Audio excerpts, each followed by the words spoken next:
Bonsoir, j'espère que vous allez bien. Aujourd'hui, je vous retrouve pour la première fois dans ma nouvelle maison. Voilà, ceci est ma cuisine.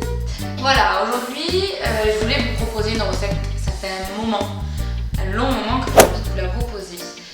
C'est une recette de pâté végétal. Mais alors oui, bon, le pâté végétal, ça ne fait pas grand succès d'habitude. Mais là, vraiment, il fallait que je vous la montre, quoi.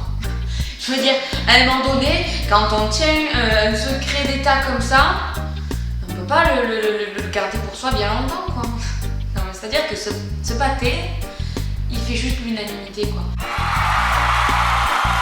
C'est-à-dire que quand t'es vegan et que t'as toujours le problème de oui, mais j'ai des amis qui viennent manger à la maison.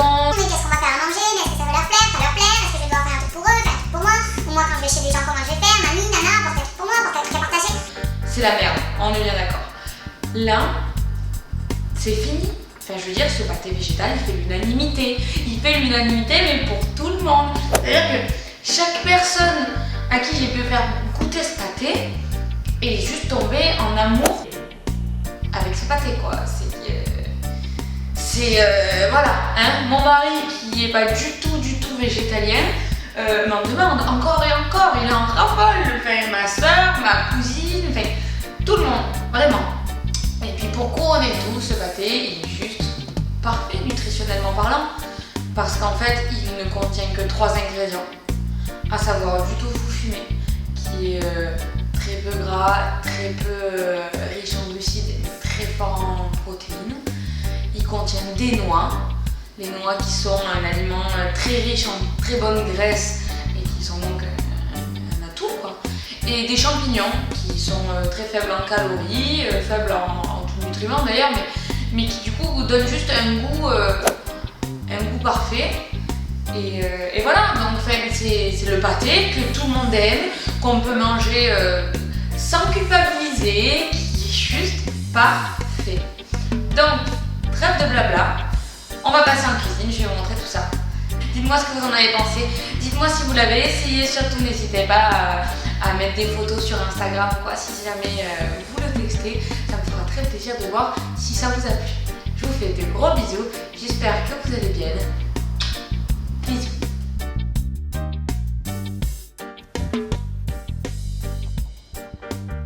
Alors, pour commencer, je vais vous dire les ingrédients. Donc, on a 200 g de tofu fumé, 160 g de noix, 200 g de champignons et 3 cuillères à soupe d'huile d'olive et puis du sel et du poivre, histoire de corser tout ça. Donc, on commence par allumer le feu. On va mettre de l'huile d'olive dans une poêle et faire sauter les champignons. Alors moi là j'ai pris des shiitake et des champignons de Paris qui étaient frais, mais on peut aussi le faire avec des champignons déshydratés. Je sais pas si vous voyez, c'est le genre de petite boîte qu'on achète directement en supermarché où les champignons sont déshydratés, donc vous les réhydratez avec de l'eau chaude, bouillante même pendant un temps, et à la suite de quoi vous pouvez les faire sauter comme je suis en train de faire là à la caméra. Pour ma part, je préfère même avec les champignons déshydratés. Je trouve que ça a plus de goût parce que souvent en plus moi je prends des mélanges forestiers là où il y a pas mal de variétés différentes. Donc franchement, enfin, moi je préfère. Mais bon, cette recette là avec les champignons frais est quand même très très bonne. N'ayons pas de doute là-dessus. Donc un peu de sel et de poivre pendant la cuisson des champignons. Le poivre. Moi j'utilise du poivre de Campote, j'adore ce poivre. C'est un poivre que j'ai eu sur le site de Florel en Provence. Je vais vous l'écrire là. C'est un poivre qui a un petit goût, comment dirais-je, caramélisé, je pense. C'est très très bon. Donc une fois que les champignons sont cuits, on va les mettre dans le mixeur, comme ça, auquel on va ajouter les noix. Et ensuite le tofu fumé. Le tofu fumé, moi je le coupe juste, je le coupe en morceaux grossièrement comme ça là à la main.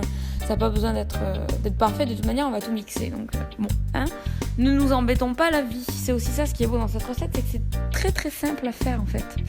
Donc voilà, encore une fois, un peu de sel, un peu de poivre.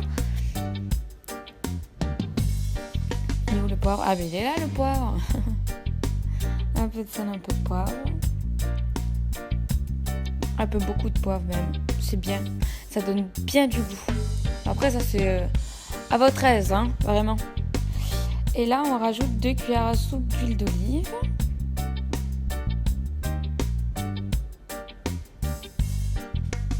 Voilà, on fait tomber la gougoute. Point de gaspillage. Et on va rajouter un petit peu d'eau. Alors là, l'eau, je pourrais pas vous dire combien. Hein. Moi, franchement, je remplis un verre et j'y vais tranquillement, petit à petit, parce que ça sert à délayer le mélange, quoi. Donc après, c'est vraiment comme vous préférez. Vous mettez un chouïa d'eau, ensuite vous goûtez. Si ça vous convient, tant mieux. Si ça vous convient pas, un autre chouïa d'eau, etc. jusqu'à ce que vous ayez une texture qui vous convienne, quoi. Donc on mixe, hein, comme vous voyez. Là, moi, je rajoute un petit peu d'eau parce que la texture me convenait pas encore. Je pense que j'en ai mis un petit peu trop, mais ça passe quand même. Hein. On remixe un coup. N'hésitez pas à ouvrir le mixeur régulièrement. Envoyer un coup de spatule pour faire tomber les morceaux qui sont pas mixés en fait au fond, quoi, et que tout soit assez homogène. Hein.